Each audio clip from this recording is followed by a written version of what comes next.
Okay, let me put this on full screen.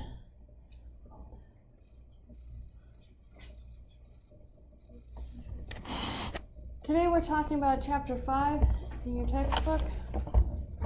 The definitions were hard to find in this chapter and even harder to word because I didn't word them well. So I gave you a true-false quiz instead.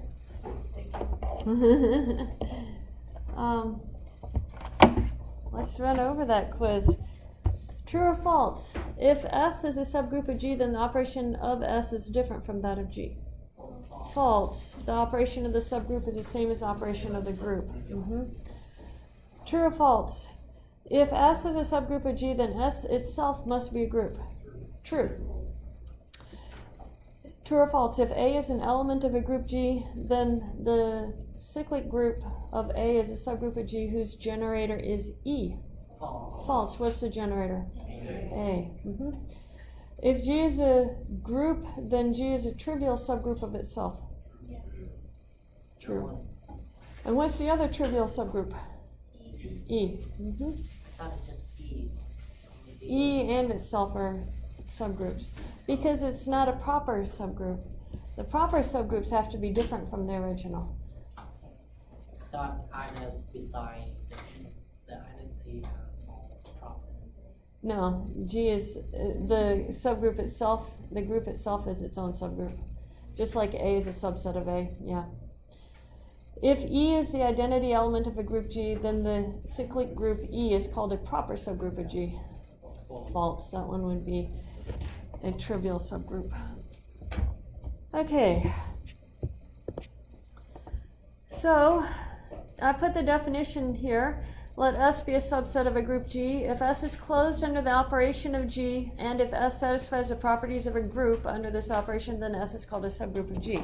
What are the operations? I just turned my computer off. Well, maybe not. It's got a button you can hit. This is not going to work. I have to turn it back around to get the keyboard to work. I have no idea. That's one that came on Windows 10. It cycles through it. Yeah. They do. Scott can tell you how to find them, but I don't know how to do that. Sometimes it's just Photoshop. Yeah, some of them. It's probably like Scott. Some of them. It does look like where I live, actually. It could. Look like that.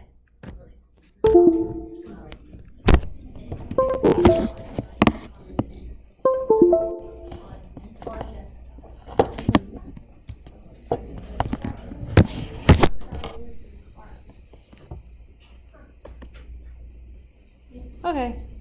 I'll have to remember not to push the button.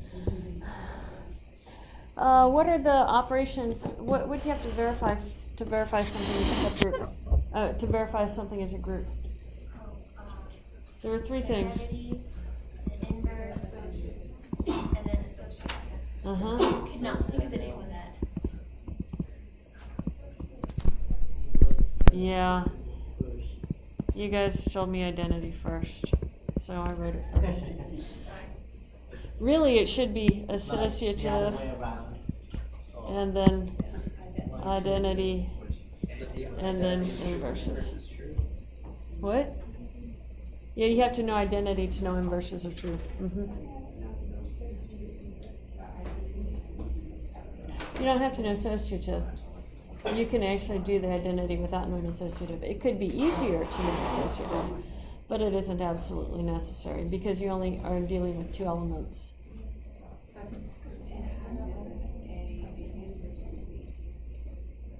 Yeah, that's commutative, not associative. Associative is three elements together. I know. So if you're looking at the identity, you have to show A star E equals to A, and E star A equals to A. There's only two elements here. Associative is three elements. Yeah. Okay, so let S be a subset of a group G. If S is closed under the operation of G, then we can conclude that S satisfies the associative property of groups under this operation. How can they make that conclusion? You know, S is a subset of G, and the operation is the same, right?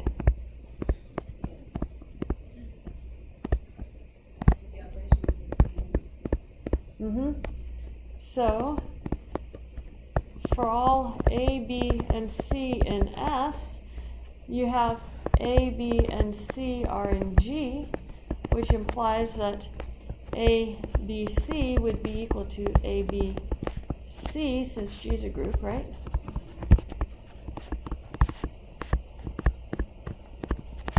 However, I know that A, B, C and A, B, C are both in S because S is closed.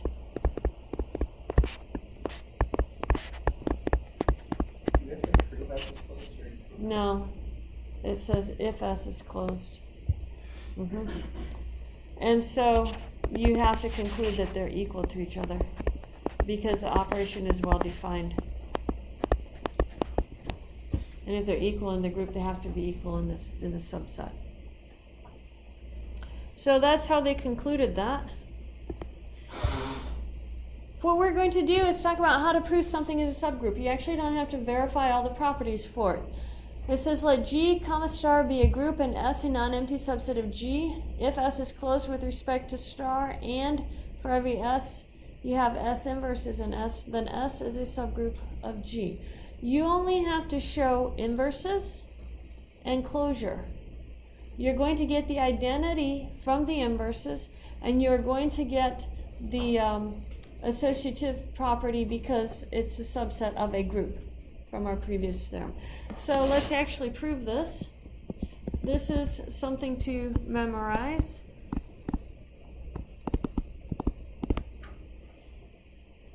Okay, what's the hypothesis statement?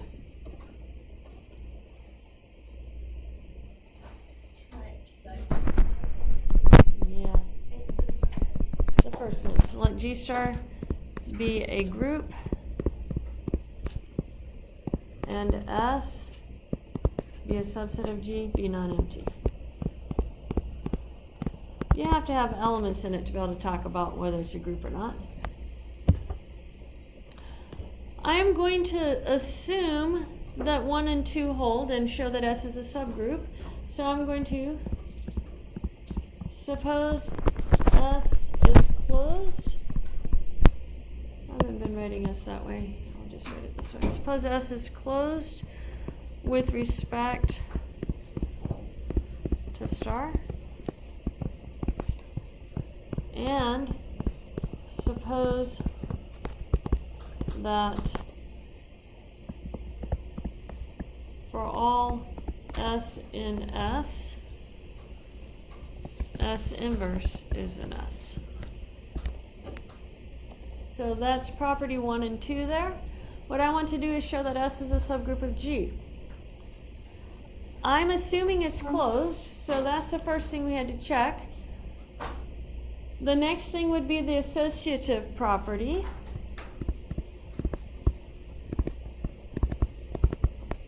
So let A, B, and C be in S. Then A, B, and C are in G. And hence, since G is a group, this is the exact argument I just wrote on the previous page. A, B, C is equal to A, B, C. Since S is closed, ABC equal ABC has to be an element in S. Thus, start associative.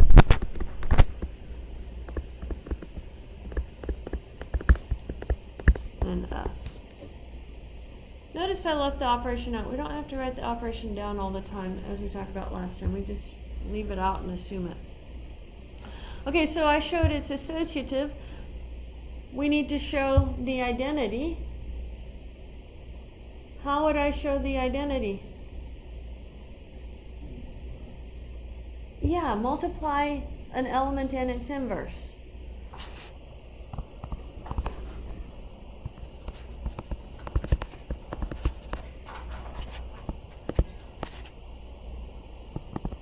By hypothesis, I know that A and A inverse are in S. And so what is A operating on A inverse? What is that going to be?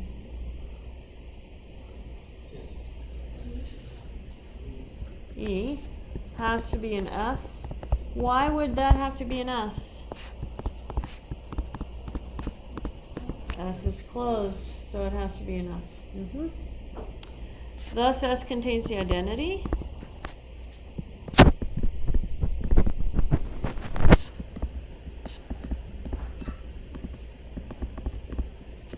By property 2, by hypothesis 2,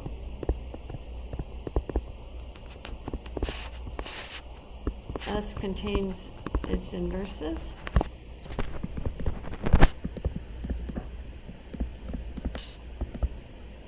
Thus, S is a group.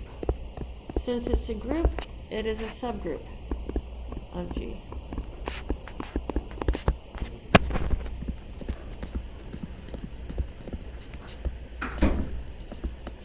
And we're done. Okay? On your homework, when you're verifying subgroups, you only have to verify two things. You have to verify that it's closed, and you have to verify it contains inverses.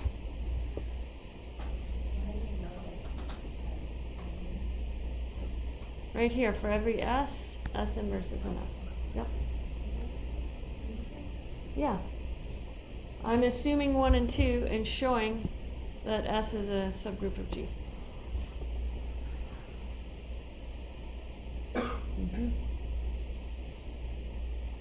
Any questions on that? Okay. You guys have something to prove is a group on your classwork sheet. I need you to verify that this is a group, and then we're going to talk about proving a subgroup based off of that group, a subgroup of that group that you're verifying. So go ahead and get out your pencils and start working on it.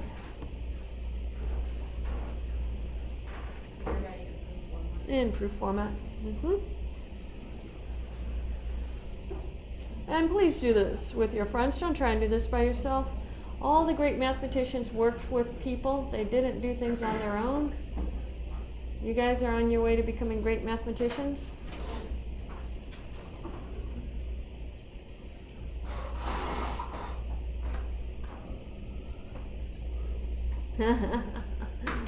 Eight a.m. catching up with you, David.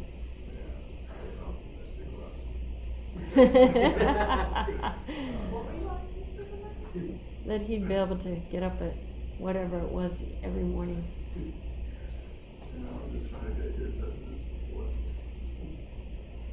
I was trying to get here early today. I did not get here early today.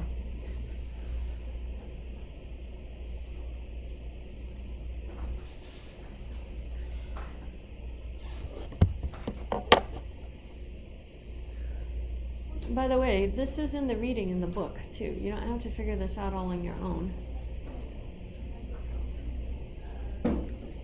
We're on chapter 5, just in case you forgot. Chapter 6 though, right? We are skipping chapter 6, going straight to chapter 7. Did you find it there, Michelle? Mm-hmm.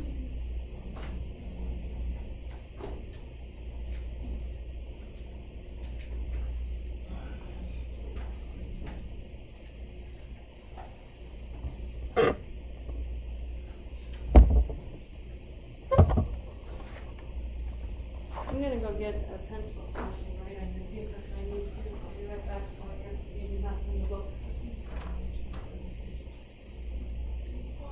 This one is just the F plus G. Right? Yeah.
actually are going to, not supposed to, they're going to show it. See, I knew it was, I knew it was from here, but they actually show it.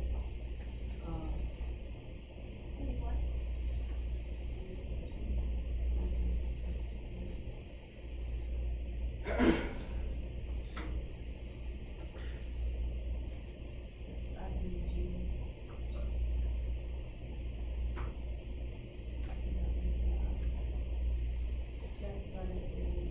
Okay, so you just have to verify it's closed. The sum of the, function, of two functions is Oh, right in a here. function, yeah. Oh, yeah, it's down there, How on do the we, bottom of the previous page. how do we, You know that, we taught you that in calculus. right, prove that or just? You just have to say that. It's on the bottom of the page that you're on, I think. It's on 45. 45. Yeah. But how is it? Oh, how did this fit? Just copy what is stated. Pretty much.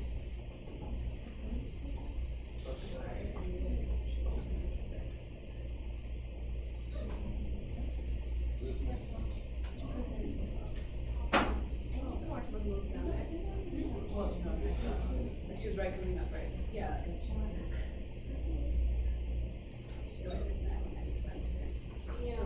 We're gonna, so we need to verify that it's closed, right? I was trying to do like three of them for. You guys will discuss with the values closed. So what I'm gonna say, so I said, So I think that it's closed, which that would be easy.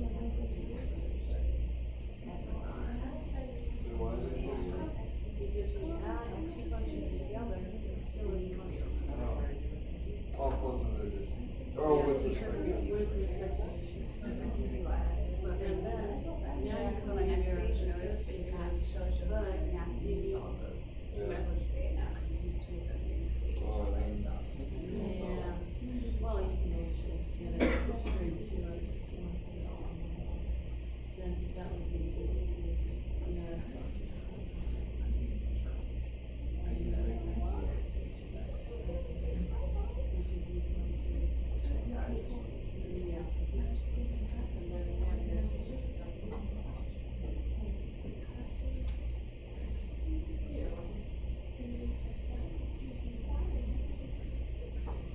You're just showing the set of functions for operation addition in a group.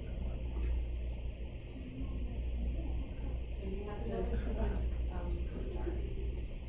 well, right here, you need this to show that it's closed.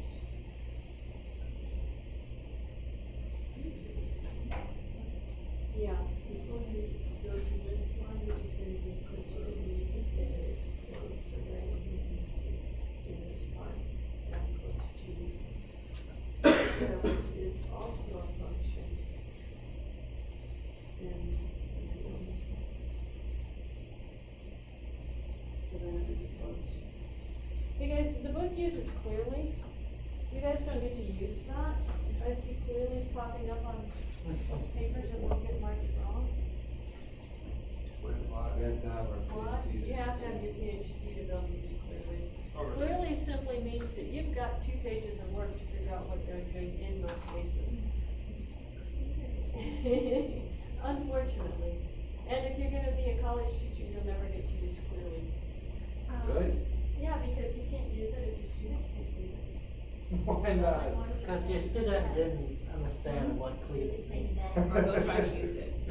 Yeah. Don't use clearly. That's fine. Or But this book is, obviously. this or- book is You never for get to students. use clearly. You're not What is it supposed to really? use clearly. It's obvious though. Obviously. Just state it, don't say obviously or clearly.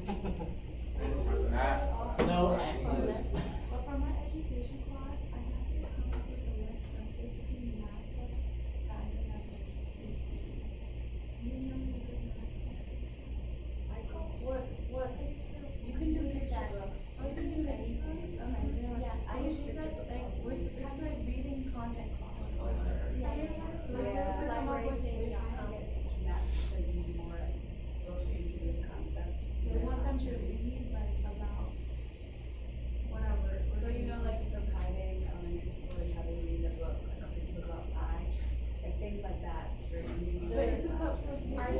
Oh, that just reminded me of something.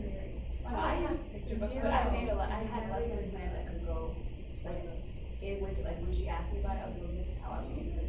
So she said it was okay. I've never had a Yes. class, I emailed I've Dr. never had a class Brown in high last school. night and said it is. Never read a book. History and mathematics was a review where I was. That's why I asked you, remember? Yeah, once you have your book, your I have a couple of like investment tutorials, Yeah. how to make pie, golden ratio. How to make I pie. haven't figured it out. I've been looking for that one. Yeah, Really? so let's just make this. I go to McKee, and so I try and find it there, but I can't. And so that is closer Is revision. it meant for this? For when I finish literature, should I also share that? Yeah, me too. I have, cool, I like it. And then you're gonna change the order of your parentheses.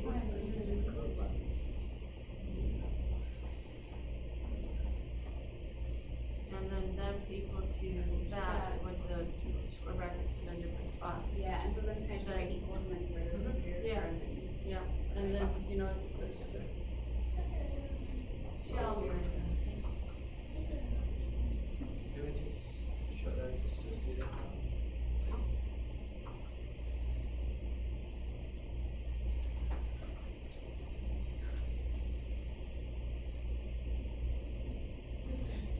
Yeah, okay. And so then, let's add this close.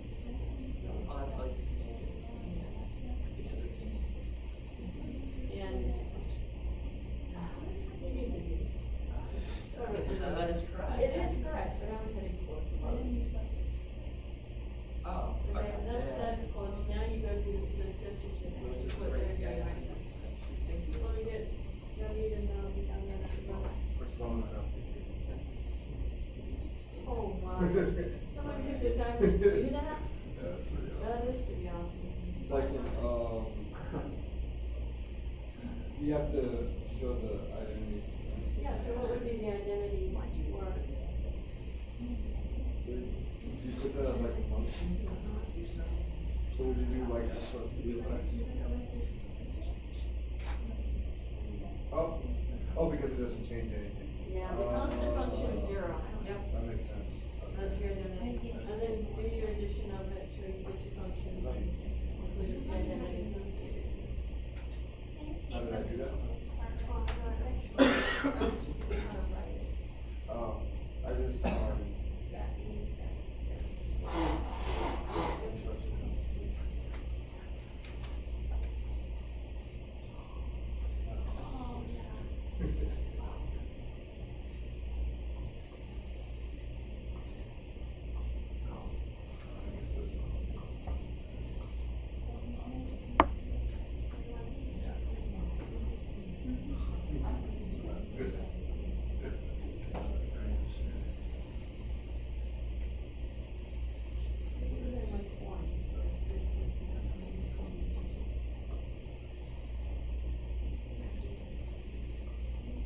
Yeah, my friend sent me that picture because he's trying to beat me in the Isaac Bridges and Pine. Oh, is this for Pi Day? Yeah.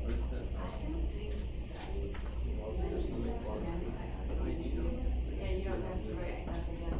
You can again. Well, it's all. So, this is how I show associative.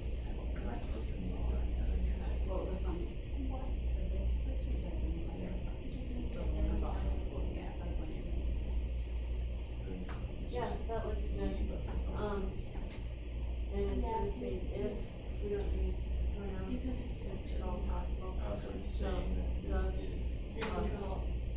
is associative out or all. Literally right there. Well, the last one, I think it was like 1.4 or something, and there's like a review. I was just making sure it gets like what was that, right? Sorry, both computers are so forgot. I'm pretty sure there's a majority. This is where we type. Yeah, I'm sorry. Oh, that's all right. I'm not having you write it, so this is fine.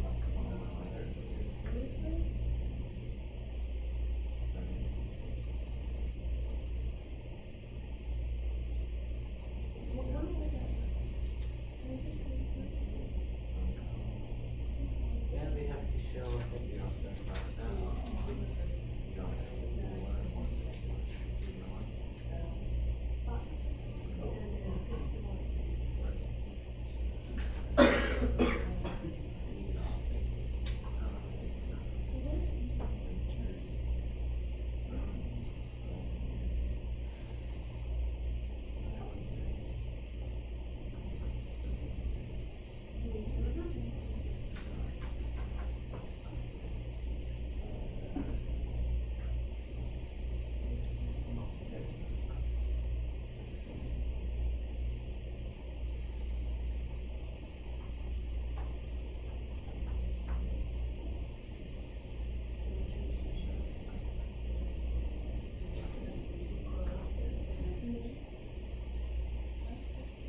both of those.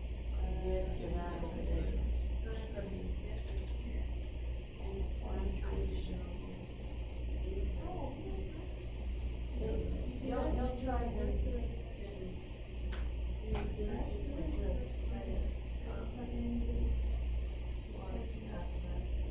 Let's go around here. Yeah. And then that's Not spend all. Thus. I'm saying.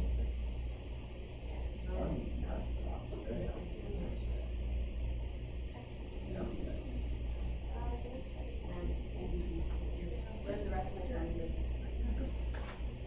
Let me get the button. I just have a really kind of fun question. Can we go something from one way?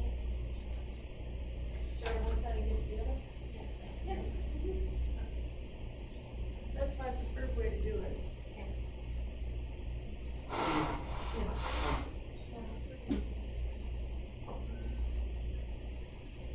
Yeah, we can have it upside down, so. And then, yeah.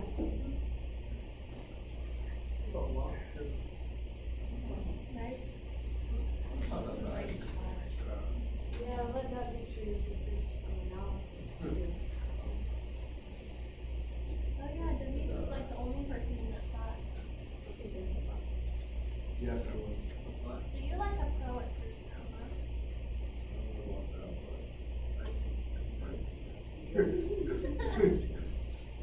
I still have some, right?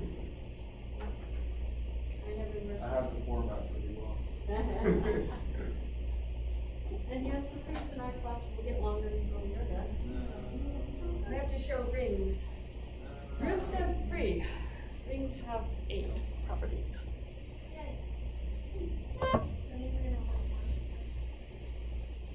No, you'll have 3 or 4 problems per homework assignment. The inverse is what, Yeah, so combine for together. F, if So you it's get like minus two F. of them? Okay, Yep. that's fine.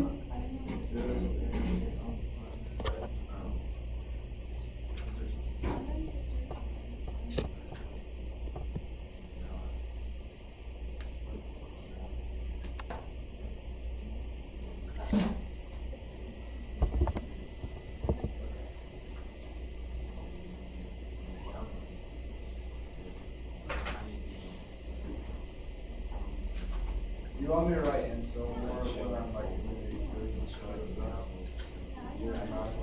Just try and change it up from time to time. I'm not real particular on that. This isn't exactly a writing class, so if you get the format right, I don't care about repetitive words.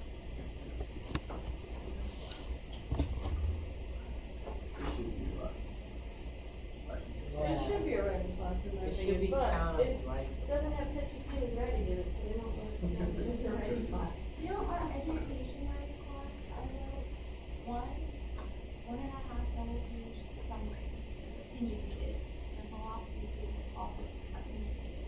And I would consider it a writing class. So it's not.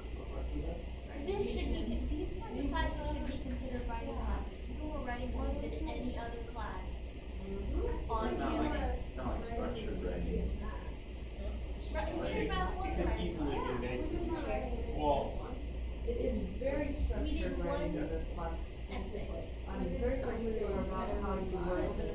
Oh, I guess. Right, which was just a class of your town. This means how much? I shouldn't compare Intro that. body. These classes have more writing than a lot of writing classes on campus. And it's over the vision.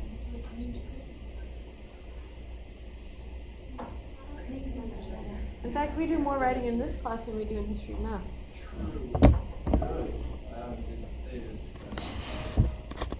Yeah. Let me check your guys' proofs after class a little bit later, because most people are done and we need to continue. We're running out of time here. So let's come back to watching this up here.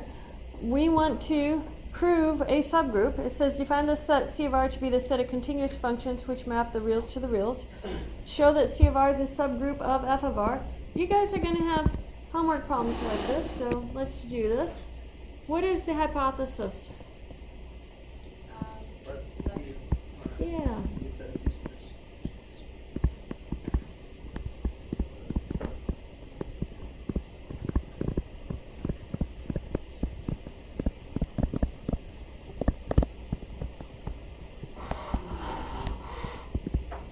from R to R. And now we have to show, there's two things we have to show. We have to show it's closed and we have to show it has its inverses. We're assuming that the operation is addition.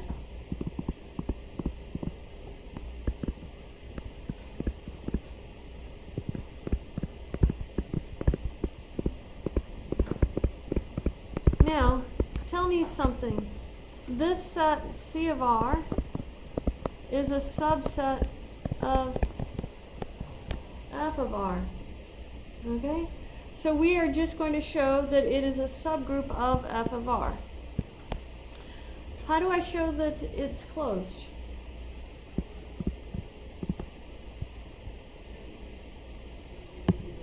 Yeah.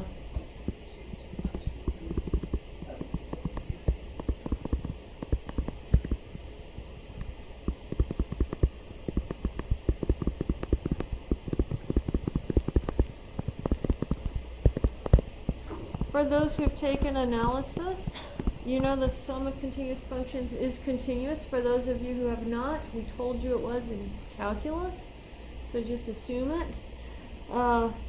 Then f plus g is continuous, and so f plus g is in C of R, thus C of R is closed.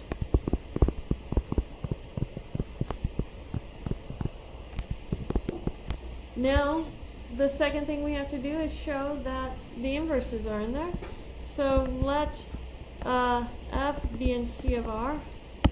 I'm going to say since instead of let.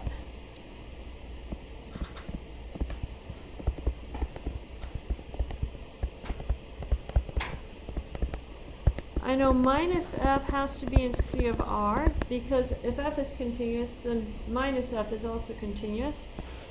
And F minus F is equal to 0, and minus F plus F is equal to 0. Thus, F inverse is equal to minus F is in C of R, and C of R contains its inverses.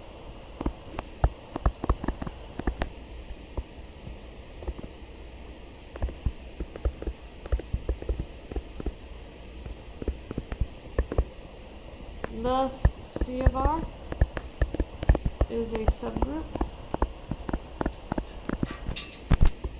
of F of R. Only two things that you have to verify instead of all four.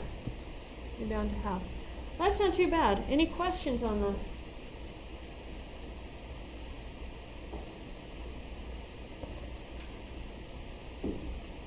This was also in the book. They just stuck it in a paragraph instead of putting it in proof format.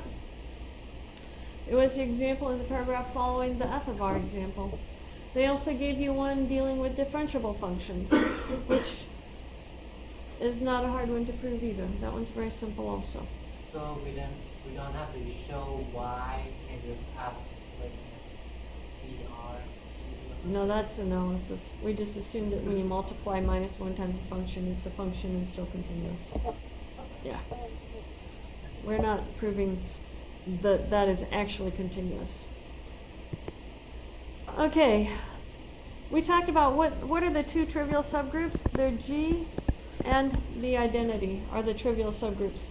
The cyclic generator by A is defined to be the group that has A. So you have A inverse, A inverse, all the different possible products given from A or A inverse. Okay?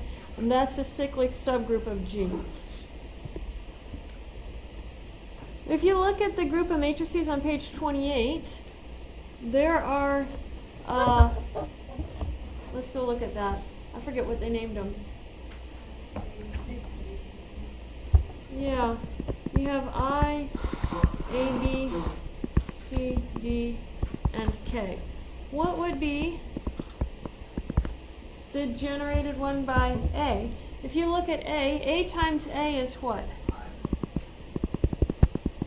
And then A times I is A.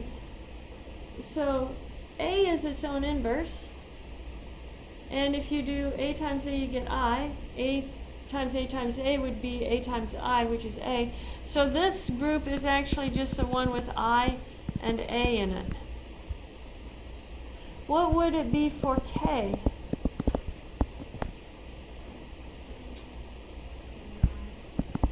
K and I. You guys have one on your classwork sheet that you have to do. It should have taken about a minute. Okay, 2. What are they? So what is a cyclic subgroup for I? I. It's a trivial one. And what would it be for D? You have to get to an I. B, D, and I. Yeah. Keep going until you get to the identity. Yep.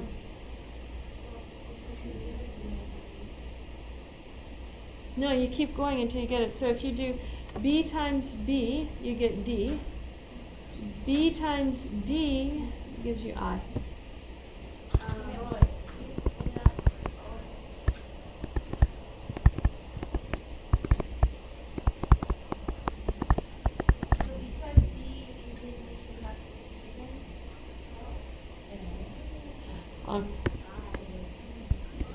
It's going to be the same generator. If you started with D, you'd have D times D. And what does D times D give you?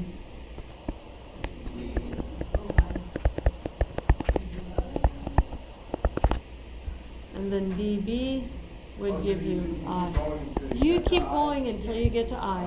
You have to keep going until you get to I. That makes sense.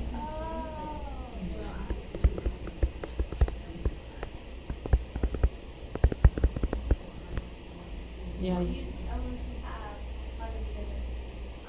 Until you get to I, then you're done. Yes. Yeah. That's because I is the identity. And you're just going to keep multiplying it by itself. So I did D times D here to get a D cubed, and then I replaced the D times D with the B. Yeah. So what does this mean in your classroom said, list all the elements of subgroup I? So here's subgroup I, and here's subgroup D. And then we just combine them. No, each of them separate. So you have a subgroup for I and a subgroup for D. And that's it for That's it for number 2. Yeah. It is, because I'm in a hurry now, because I'm going to be out of time. And I want you guys to fill in this table. So let G be the group. It's going to have E, A, B, B squared, AB, and AB squared, whose generators are A and B. So we have 2 generators for this group. You can have more than one generator for a group. And A squared is going to give you the identity, B cubed is the identity, and BA is equal to AB squared. So, no, we can't assume commutative, unfortunately. Oh, which direction would it multiply? It's always row by column. So this side by this side. Yeah, side by top. And when you multiply by the E, it doesn't change anything, right? Wait, are you doing like This is also on your paper. Am I doing what? horizontal times vertical or vertical? Horizontal times vertical. Let me get to it. I'll show you when we get to it. Okay, let's fill out this first row here for A. So this spot right here is AA. So that's going to be E. And then we get an AB. AB. And then we get an AB squared. It's actually BA. But BA is not on the list. Oh, no, it isn't. You're right. So, yeah, we leave it as AB squared.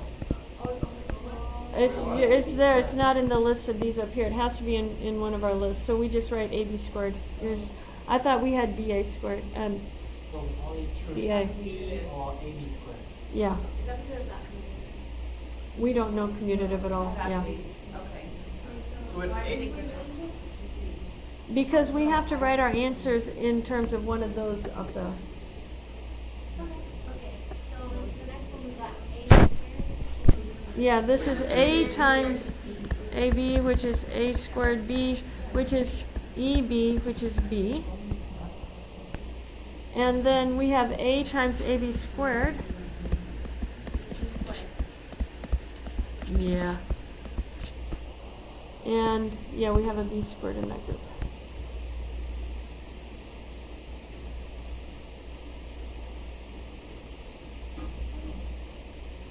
Okay.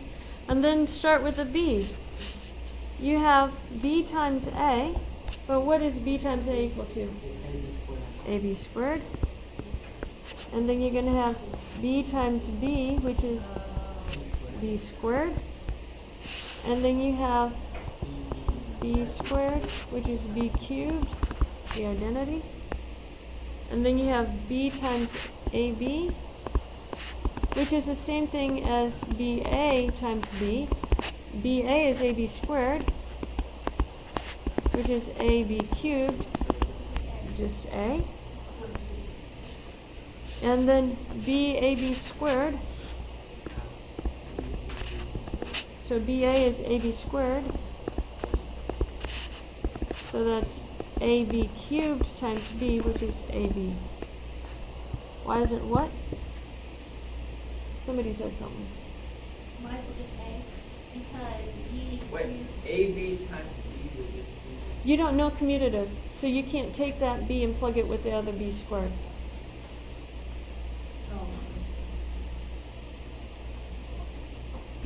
Luke was wondering why that wasn't a AB cubed, which would be just A. But you don't have commutative. I think it's already here just. So for the AB, I had to plug in Okay, I got it. the AB squared. And then I broke that B to the fourth as a B cubed and a B, so that I could plug in E for B cubed. And that was AEB, which is AB.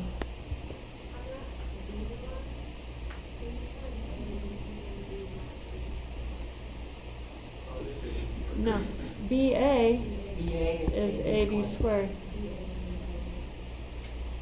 Because Yeah. BA also is not on this. B squared times B squared. You can't. Is B to the fourth. B to the fourth, so that's B to the fourth here is the thing. So Mhm. E times B. Mm-hmm. You're almost there, but B squared A is power first. Okay, so B squared A is the same as B times BA. What is BA?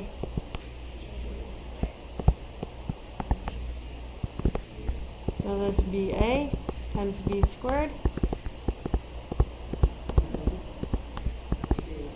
AB cubed times B, so it's AB. It is. And then you have B squared times B is B cubed. What's B cubed? E. And then B squared times AB. No, B squared is squared, Oh, I did. which is Which is B. And then B squared times AB. B squared.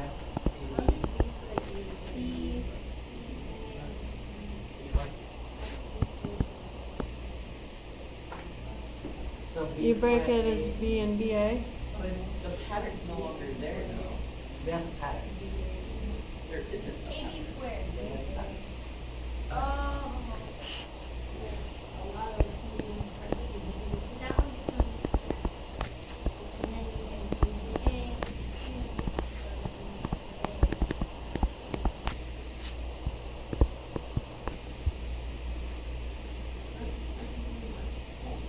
And then I actually can figure out what that last one is without actually doing the computation because it's Sudoku. That's what I was thinking. It's whatever's left over. It should be A, because I don't have A anyplace else on that list, right? We have AB written first. But, You have B squared, but you should have, B squared A, so you should have A, B, A, and B squared. I have a question. And A, B, A, B, A, B squared, and B.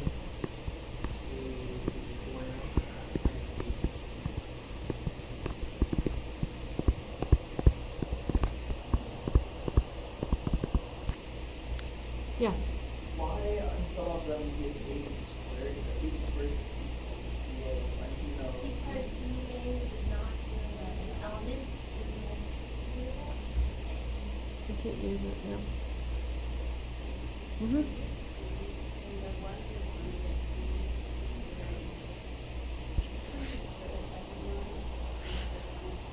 I just plugged in for BA. And then all I did was I grouped those two together and put the B squared second. And then that BA I plugged in again, AB squared. And then this is B cubed times B, or B to the fourth. But I broke it up as B cubed so that I could get my E there, and then that leaves you AB.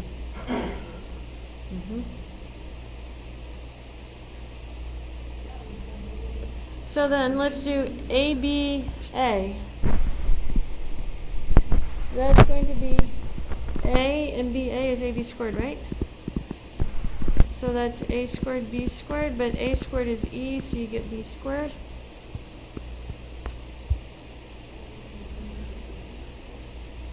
Which would be, oh yeah, AB squared is just AB squared. And then B squared would be AB cubed, which is A. And then AB times AB. So you're going to have A, and BA is AB squared times B. So that's an A squared, which is E.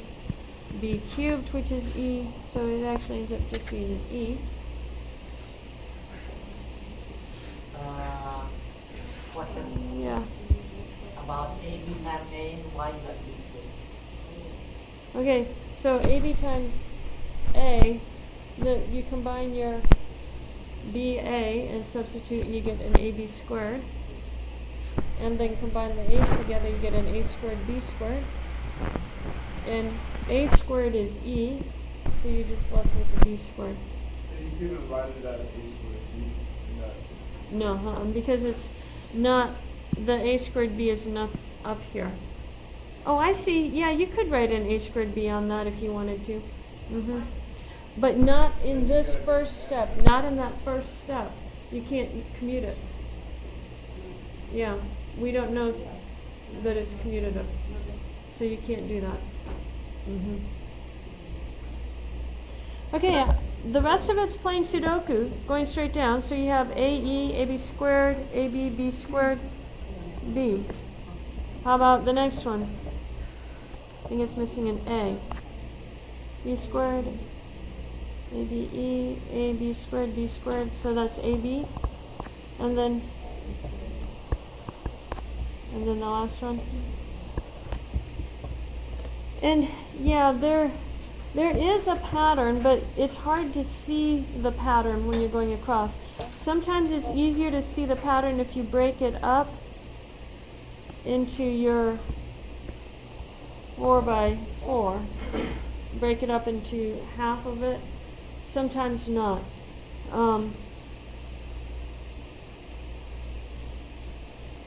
If you look up the diagonal here, you have an AB squared, you have an AB squared, then you have a B, you have a B, and then you have E and E. And so you can kind of see that pattern on the diagonal going up.